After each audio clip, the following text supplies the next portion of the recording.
Hey, everybody. It is the eve before New Year's Eve, and we have a box. Oh my God. Actually, two came in this shipment from Vince Diaz, and this thing weighs a ton. So I know there's going to be a lot of good things in here, and let me see what I can do to get all of this goodness open. This box has to weigh 20 pounds. So, oh my. Mm. Okay, let me see how I can do this. First thing up and out of the box, looks like a t-shirt here. A bootleg t-shirt. Look at the design. And it's one of the claw bootleg t-shirts. So I'm going to love up on this and put this with our claw display and let us see what else is in here. We have magazines. We have pre-op, which is a wonderful way of saying penis. And pre-op, I believe, comes out of Germany, Toronto. This is a magazine I've been eagerly looking forward to adding to the collection. So this is where I start. One of this series from Larry Townsend, Run No More. I am going to check our inventory because this is a cover I don't remember. Many of the elder generation remembers Larry Townsend for more than just the Leatherman's Handbook. Actually, let me hold this way. Larry was a prolific and fabulous writer who produced a lot of short stories and encouraged other authors to write as well. And he put out a book that is about this size, 8.5 by 11, sometimes a little larger, that was usually one or two stories with fabulous illustrations, sometimes photographs. He also discovered a lot of young artists who would illustrate his stories. Now, in talking to a number of bibliophiles like I am, Jack Fritzer, Gail, and so on, no one knows exactly how many of these books Larry published. Evidently, there is no complete list. So as we receive them, the Carter Johnson is making a list of them and including their covers so that we can just keep increasing the knowledge of Larry Townsend's writing.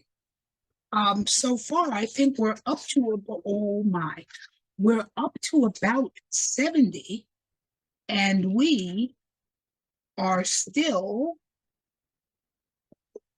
going. And this is a beautiful illustration of the male version of the story of O. It was done by Robert Payne.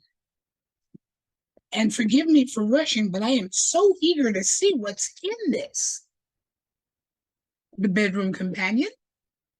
This looks like it's the first edition.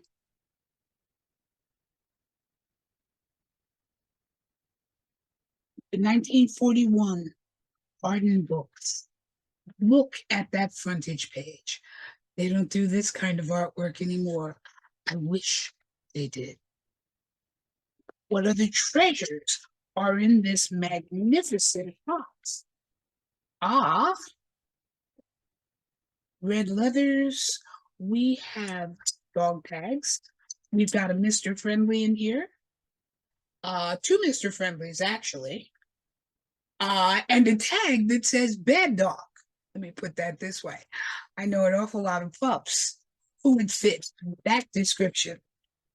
And that is just part of the treasures in here. We have a contestant's ribbon. I am hoping there is more explanation to that one. More t-shirts. These are fabulous. Just fabulous. Let me Hold this flap down a little bit.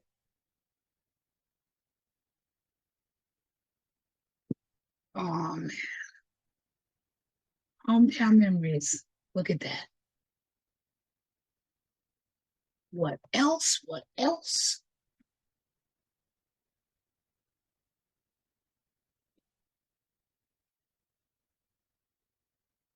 What's your local werewolf?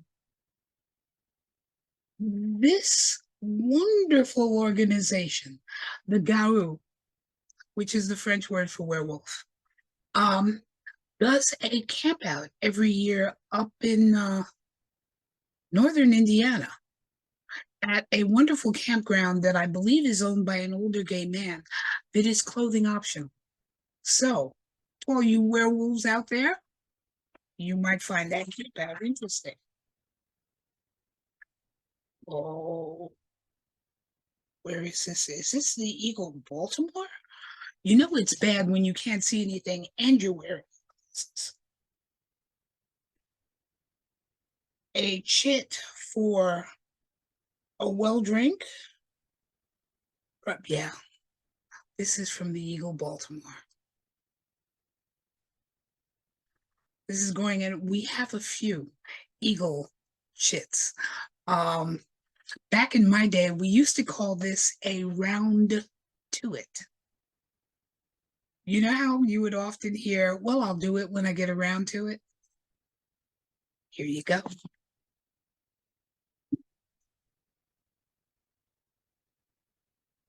Yeah. Photo? Nice. With a business card stuck in night shift. Can't show you all of this, so let me do this way. This is a very nicely framed photo of Michael Brandon. I think we're going to put this in with the other artwork at the library so that we can show that. But not the part that I had my hand up.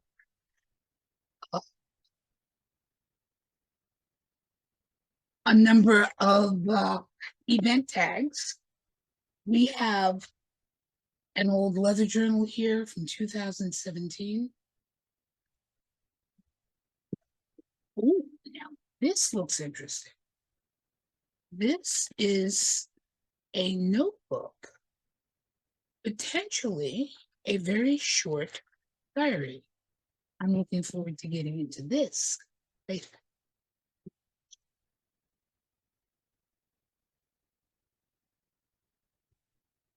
A few other lanyards from events. Always a good thing to have, and I'm going to put this in the box with our donor. Let me see now. Oh, you know, this is a very smart system. Vince put his cards, the cards that people gave him, on file cards. And in some cases, it looks like he made notes on the back. So the file cards actually fit into a much better system. They would fit into a file box.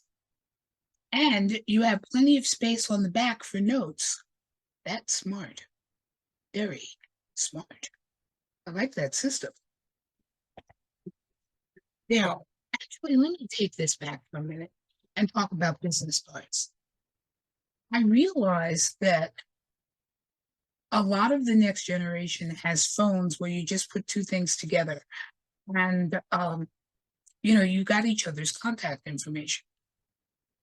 For at least 100 years, people have been using both business cards and calling cards. And yes, there is a difference. But the wonderful thing about the business card over the phone is that you can flip through easily. More often than not, also see some sort of photo that would remind you of the person. And in this case, make extra notes. He's got bookstores, people, wonderful things. I know in my old card files, a couple of years ago, I went through and separated a lot of the people who were now deceased. But that doesn't mean I got rid of the card, because not only was the business card sentimental, it also had an awful lot of information on it, old phone numbers, a lot of times pictures of each person in their youth, um, information about partners and events and other things that might get scribbled on the back. So maintaining those was an important thing. We have a few more leather journals here.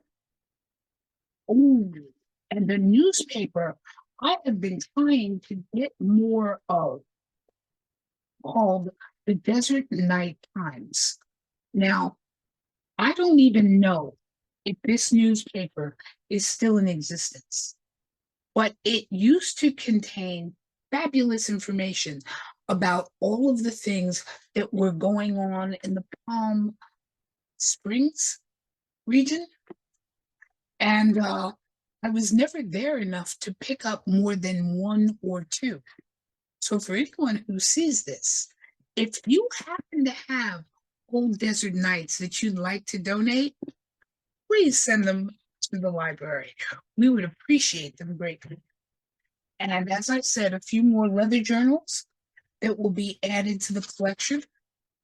The library is pleased to have leather journals going all the way back to leather journal #1, when the leather journal is still a magazine.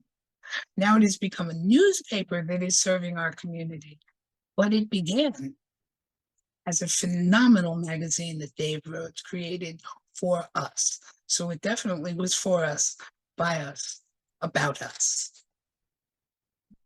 And a few wonderful programs in here. Let me see what we've got. We have a program from GLLA, Great Lakes Leather Alliance, and we have a program from Mother, Sir, and Boy, and I can't even tell, 2012. Look at the size of this thing. It's just like an old New York playbill, but a whole lot thicker. Vince, Loki, thank you for this first box. We're going to be opening the second one in another video. So, pulling out a few more cards from the bottom, if you would like to see all of this goodness and take a better look at some of the old leather journals, take a better look at some of the old programs, you know what the tagline is: I will see you in the library.